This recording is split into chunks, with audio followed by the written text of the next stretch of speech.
Riley and Sage rented the cabin for one reason only: to get away from everything. The Appalachian Mountains in late October were supposed to be peaceful.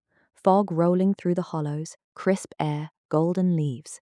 The listing called it the Whispering Pines Cabin. Secluded, historic, perfect for two best friends reconnecting after a brutal year.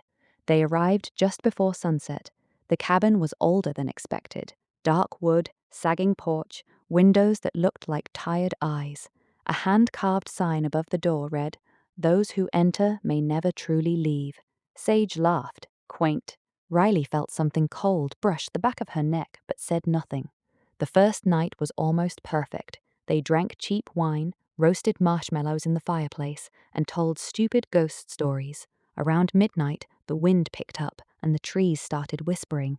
Not the leaves, actual words. Soft, feminine voices overlapping in an old Appalachian dialect they couldn't understand. They shrugged it off as wind through the pines. Then the dreams started. Sage woke up screaming at 3:17 a.m. She said she dreamed of three women in black dresses hanging from the big oak behind the cabin, their bare feet swaying inches above the ground. One of them looked exactly like her.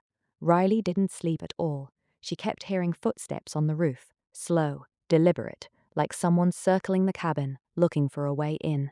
On the second day, they found the book. It was hidden under a loose floorboard in the bedroom, an old leather journal with yellowed pages.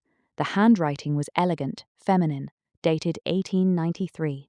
The first entry read, "We three sisters made the pact. The mountain gave us power. In return, it takes what it needs: blood, voice, soul. Never break the circle." The next pages were filled with rituals, curses, and drawings of women with their mouths sewn shut. Sage wanted to burn it. Riley wanted to read more. That night, the real haunting began. They were cooking dinner when the knives started moving. Not flying, just sliding across the counter by themselves, arranging into perfect patterns. A circle, then a triangle, then a crude drawing of two stick figures with X's for eyes. Sage laughed nervously. "Okay, this is some next-level mountain poltergeist shit." Then the voices got clear. Three distinct female voices, ancient and hungry, whispering from every corner of the cabin at once. "Pretty girls, come join the circle." The temperature dropped so fast their breath fogged. The fireplace went out. All the lights died except one single bulb in the hallway that started swinging like a pendulum. That's when the serial killer part arrived. They heard the front door creak open even though it was locked. Heavy boots on the wooden floor, slow, wet, dragging something behind them. A man stepped into the hallway light, tall, gaunt, wearing a faded hunter's coat covered in old bloodstains. His face was mostly hidden under a hood, but what they could see looked wrong, like it had been stitched together from different people. He smiled with too many teeth. "Evening, ladies. I see the sisters have brought me fresh ones this year." Sage grabbed a kitchen knife. Riley backed toward the back door. The man moved unnaturally fast. 1 second he was 20 feet away, the next he was right in front of Sage, sniffing the air near her neck like an animal. "You smell like poetry and fear," he rasped. "The sisters will like you." The poltergeist activity exploded. Pots and pans flew through the air, smashing into the man. The journal pages tore out and swirled around them like a storm. The three witch voices screamed in unison, furious that their offering was being interrupted. The man laughed, a wet, gurgling sound, and grabbed Sage by the throat. "The sisters and I have an arrangement. They give me pretty girls. I give them fresh voices to scream with." Riley smashed a chair over his head. The fight was brutal. The cabin itself fought against them, doors slamming, floorboards breaking, roots bursting through the floor trying to wrap around their ankles. The stitched man kept coming, regenerating from wounds that should have killed him, whispering filthy promises about what he would do once the witches took their voices. In the end, they survived by the dumbest, luckiest method possible.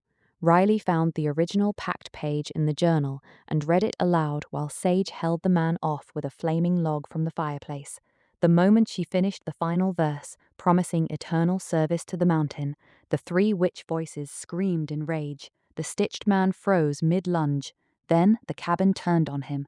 Every object in the house attacked at once. The witches had found a better offering.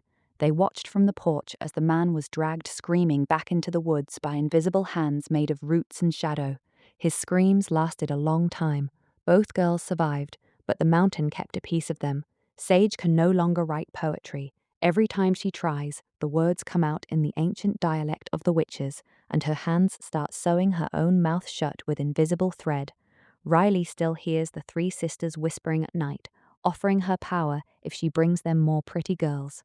They left the cabin at dawn, but sometimes, when they're driving through the Appalachians, the radio turns on by itself and plays old mountain folk songs. And in the static between songs, they hear a familiar, raspy voice. "See you next year, girls. The circle is always hungry." They haven't gone back, but they both know the mountain remembers their names, and it's patient.